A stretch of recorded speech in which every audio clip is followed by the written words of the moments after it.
If gambling is starting to take control of your life or the life of someone that you love, you're not alone. This gambling problem is getting bigger and bigger by the day.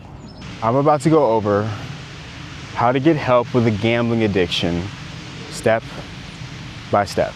Everyone looks at gambling as a financial problem, but gambling addiction does not just ruin your finances. It damages relationships, mental health, and your sense of control over your life. But recovery is possible, and help does exist. The first step is to understand what gambling addiction really is. A gambling addiction isn't about being weak or irresponsible. It's an impulse control problem, where a person can't stop gambling even when it clearly causes serious negative consequences.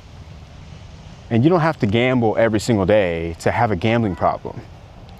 If gambling is taking over your thoughts, causing financial stress, hurting relationships, or causing you to chase losses and do other things in other aspects of your life to get back, then you might have a gambling problem.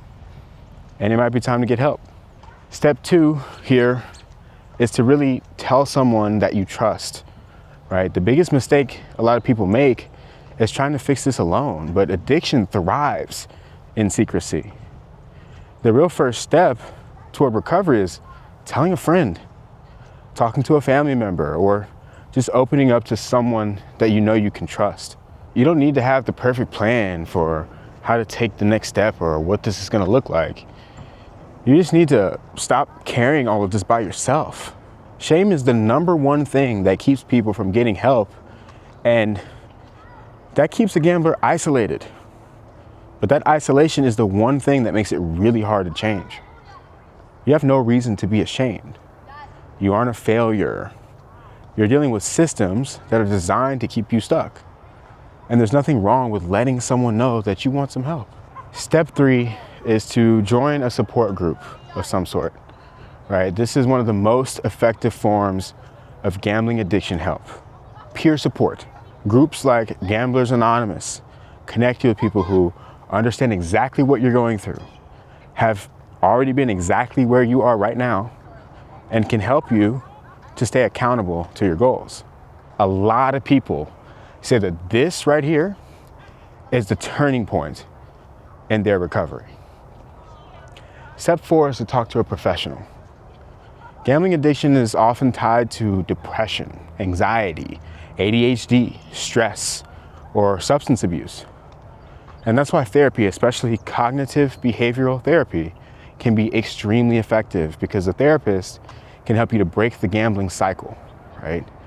Manage your urges and identify your triggers, and help you to think about how to repair your finances and your relationships as well. Step 5 is to put barriers between you and gambling. Recovery gets way easier when gambling becomes harder to access. You can delete betting apps, block gambling websites, remove your saved payment methods on those sites, disable your credit cards, or just let someone you trust help you to manage your finances. And avoid going to places and people that trigger gambling. And you're not weak for needing barriers. You're strong for putting them in place. Step 6, replace gambling with something else. It's very hard to just remove gambling from your life. You want to replace it and ask yourself, what did gambling give me? Was it excitement? Is it an escape? Is it the social connection that you're getting? A way to forget about your stress? And then once you identify that, you can come up with healthier alternatives. Exercise, hobbies, volunteering, social groups, therapy, or creative outlets.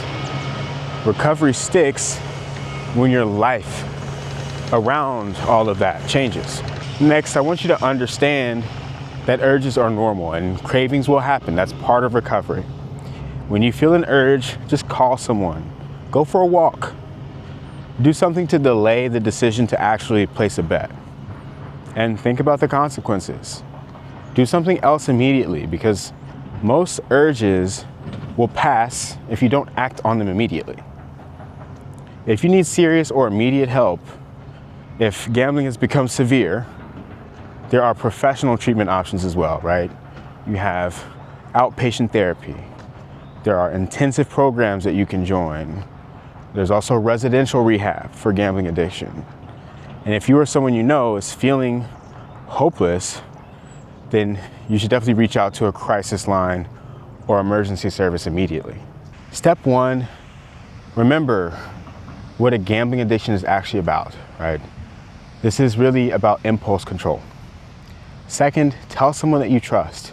Third, join a support group. Fourth, talk to a professional. Fifth, put barriers between you and gambling. Delete apps, block websites. Six, replace gambling with something else. And finally, just recognize that urges are normal. And if you need serious help, you can definitely go to someone who's a professional to help you. Most of all, just recognize that you do not have to go about this alone. This is something that I do care about a lot. And because of that, we're actually building an app called No Dice. And this app is designed to help you track, understand, and take control of your gambling habits. So if this video resonated with you, or if you know anyone who needs that, we're actually giving away 500 free memberships to the first people who join the waitlist. You can click the link in the description to sign up for that waitlist, or once again, send this to someone who you know might be able to make use of it. Now, I hope this was helpful, and if it was, let me know. And until next time, peace.